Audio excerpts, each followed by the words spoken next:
Hello friends, welcome to my YouTube channel IPO reviews with analysis. यहाँ हमारा M है आपको आईपीओ का रिव्यू प्रोवाइड कराना, वो भी मैक्सिमम 4 मिनट्स में। So let's get started. तो आज हम रिव्यू करने वाले हैं नीलम लिनिन्स एंड गारमेंट्स इंडिया लिमिटेड के बारे में। ओके, सो कंपनी इनकॉर्पोरेट हुई थी 2010 में। कंपनी गारमेंट बिजनेस में इन्वॉल्व है, मोस्टली मैन्युफैक्चरिंग एंड एक्सपोर्ट में। कंपनी जो है bedsheets, pillow covers, towel, rugs, shirts, इस टाइप के गारमेंट्स मैन्युफैक्चर और एक्सपोर्ट करती है इंडिया में और इंडिया के बाहर। मोस्टली ये कैटर करती है डिस्काउंट रिटेल आउटलेट्स को, जैसे कि इंडिया में अगर बात की जाए तो अमेजॉन, मीशो, विजय सेल्स, इस टाइप के। इंडिया के बाहर जो है कंपनी के कुछ क्लाइंट्स जैसे कि PEM America, 99 cents, Lin crafts Australia, etcetera. Okay, company दो मैन्युफैक्चरिंग यूनिट्स ऑपरेट करती है मुंबई में। कंपनी के पास में टोटल 56 एम्प्लॉयज़ हैं, जिसमें से सिर्फ और सिर्फ 8 एम्प्लॉयज़ फिक्स हैं और बचे हुए 48 जो है वो कॉन्ट्रैक्ट पे हैं। तो आईपीओ की डिटेल्स पे एक नज़र डालते हैं। जैसे कि आप देख सकते हैं, आईपीओ स्टार्ट हुआ है 8 नवंबर को, ये क्लोज होने वाला है 12 नवंबर को, जो कि कल है। बेसिस ऑफ अलॉटमेंट इसका 13 तारीख को है। रिफंड जो है वो आपको 13 तारीख रात से स्टार्ट हो जाएंगे, 14 नवंबर तक ये आ जाना चाहिए। अगर आपको अलॉटमेंट मिलता है तो आपके अकाउंट में शेयर्स क्रेडिट हो जाएंगे 14 नवंबर को, और 18 नवंबर को जो है इसका लिस्टिंग है। मैं आपको बताना चाहता हूँ कि ये आईपीओ जो है ये एसएमई कैटेगरी का एक आईपीओ है। ओके, फेस वैल्यू इसकी 10 रुपये पर इक्विटी शेयर है, और प्राइस बैंड जो इसका रखा हुआ है यह है 20 से 24 रुपये के बीच में। लेकिन आप जब भी अप्लाई करना चाहें तो इसको कट ऑफ पे ही आप अप्लाई कीजिएगा। ओके, इशू साइज इसका जो है सिर्फ 13 करोड़ का है, बहुत ही छोटा साइज का आईपीओ है, जिसमें से कंप्लीट 13 करोड़ जो है ये फ्रेश इशू है। ओके, आईपीओ जो है ये एनएसई के एसएमई प्लेटफॉर्म पे लिस्ट होने वाला है। प्रमोटर्स की बात करें तो प्रमोटर इसमें 2 प्रमोटर्स है, एक है कांतिलाल जेठवा और एक है भाविन जेठवा। इसमें बिफोर आईपीओ प्रमोटर्स की होल्डिंग थी 74.18% और आईपीओ के बाद में ये होने वाली है 54.29%। ओके, आपको रिटेल कैटेगरी में अगर अप्लाई करना चाहते हैं तो इसमें मिनिमम 1 लॉट आपको अप्लाई करना होता है, जो कि है 6000 शेयर्स का, जो कि आपको मिनिमम अमाउंट लगेगी 1,44,000। और मैक्सिमम रिटेल में आप अप्लाई कर सकते हैं, वो भी 1 ही कैटेगरी। अगर एचएनआई में आप अप्लाई करना चाहते हैं तो आपको 2 लॉट मिनिमम अप्लाई 2 लॉट के लिए अप्लाई करना होगा। बेसिकली ये होता है कि एचएनआई के लिए आपको मिनिमम 2 लाख का इन्वेस्टमेंट करना होता है। अगर कंपनी की अर्निंग्स के बारे में अगर बात की जाए तो 2021 में इसने ये प्रॉफिट मेकिंग कंपनी है, लेकिन प्रॉफिट बहुत ज़्यादा अच्छा नहीं है, ठीक ठाक है। मतलब 13 करोड़ के इशू है, तो वो हिसाब से ये कंटिन्यूसली प्रॉफिट मेकिंग है। जब 2021 में 0.42 करोड़ का किया था, 22 में 2.99, फिर 23 में घट गया था, 24 में फिर उसने थोड़ा इंप्रूव किया। अभी रिसेंट जो उन्होंने रिजल्ट्स आए हैं उसमें 0.80 करोड़ का इन्होंने प्रॉफिट बुकिंग दिखाया हुआ था।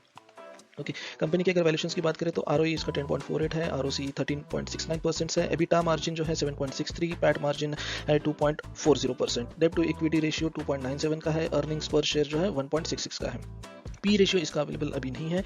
रिटर्न्स ऑन नेटवर्थ जो है ये 10.48% है। नेट एसेट वैल्यू इसकी है 15.87। अगर हम रजिस्ट्रार की बात करें तो ये इसका आईपीओ का रजिस्ट्रार है Purva share registry India private limited. ज़्यादा पॉपुलर है नहीं, बट ठीक है, इससे हमको ज़्यादा फर्क नहीं पड़ेगा। फर्क पड़ता है हमें लीड मैनेजर कौन है। आईपीओ का लीड मैनेजर है expert global consultants private limited. किसी भी आईपीओ को अगर हम ऑप्ट करते हैं तो इसका लीड मैनेजर जो है ये काफ़ी इंपॉर्टेंट होता है, इसका ट्रैक रिकॉर्ड देखना बहुत जरूरी होता है। जैसे कि हम देख पा रहे हैं, इस लीड मैनेजर ने पिछले 2-3 साल में बहुत सारे आईपीओ लाए हुए हैं। अगर हम 2024 की बात करें तो 24 में इसने जो भी आईपीओ लाए हैं वो सारे के सारे पॉजिटिव में ही लिस्ट हुए हैं। जो आप ग्रीन में देख रहे हैं ये आप देखेंगे तो मोस्टली 80%, 50% एंड अबव है। इसमें से रिसेंट 2 आईपीओज जो है ये 99% का इसने लिस्टिंग गेन दिया हुआ है, और अगर हम दूसरे देखें तो येलो में जो है ये 50% के आसपास है। ये जो एक है ये 10% का है, ये उतना अच्छा लिस्ट नहीं हुआ था। प्रीवियस में अगर आप देखें तो कुछ आईपीओ है जो नेगेटिव में भी लिस्ट हुए थे, लेकिन ओवरऑल अगर ट्रैक रिकॉर्ड देखा जाए तो 2 ही ऐसे आईपीओ हैं जो नेगेटिव में लिस्ट हुए थे, बाकी सारे पॉजिटिव में ही लिस्ट हुए हैं। लेकिन लिस्टिंग पे हमको एक चीज़ देखना जरूरी होता है कि मोस्टली लिस्टिंग मैं अगर इन्वेस्टर हूँ तो मैं चाहूँगा कि मुझे listing gain minimum 50% and above हो। अगर हम रिजर्वेशंस की बात करें तो यहाँ पे जो रिजर्वेशंस है एंकर इन्वेस्टर्स के लिए है 28.35%, मार्केट मेकर्स के लिए 5%, और क्यूआईबी के लिए इन्होंने रखा है 19%, एचएनआई के लिए है 14%, रिटेल के लिए 33%। ओके, अभी सब्सक्रिप्शन डिटेल्स अगर देखें तो इनके उसमें एक एंकर इन्वेस्टर इन लोग के पास है, मार्केट मेकर ऑलरेडी डिसाइडेड था। क्यूआईबी से कोई भी अभी सब्सक्रिप्शन नहीं आया है। एनआईआई ने 1.30% इनने भी सब्सक्राइब हुआ है। रिटेल से 9.30 टाइम्स ये सब्सक्राइब हो चुका है। अगर हम डे वाइज सब्सक्रिप्शन देखें तो सब्सक्रिप्शन फिगर्स मुझे उतने खास लग नहीं रहे हैं, बिकॉज सो मेनी रीजंस की इशू साइज छोटा है, कंपनी काफ़ी कम्पिटेटिव इसमें है, काम कर रही है।